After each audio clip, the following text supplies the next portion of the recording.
वरळीतील VDD चाळ पुनर्विकास प्रकल्पातील फेज 1 मधील नागरिकांना आज मिळणार चाव्या। या कार्यक्रमाच्या निमित्तानं मुख्यमंत्री देवेंद्र फडणवीस, उपमुख्यमंत्री एकनाथ शिंदे आणि आदित्य ठाकरे एकाच व्यासपीठावर येण्याची शक्यता।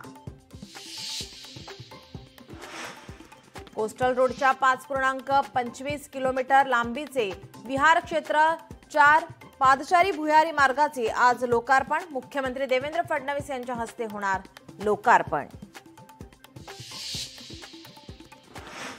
आगामी मुंबई महानगरपालिका निवडणुकांच्या पार्श्वभूमीवर मनसेत बैठकांचा जोर।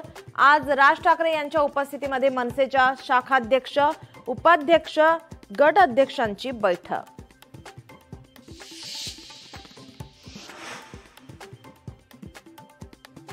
जनसुरक्षा कायद्याविरोधामध्ये आज विरोधक एकवटणार। जनसुरक्षा कायद्याच्या विरोधात आज मुंबईत परिषद, शरद पवार, उद्धव ठाकरे उपस्थित राहण्याची शक्यता।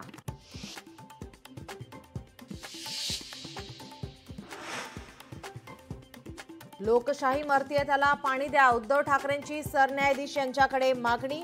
खंडपीठ कुठलंही असो सरन्यायाधीशांनी लक्ष घालावं, उद्धव ठाकरेंची विनंती।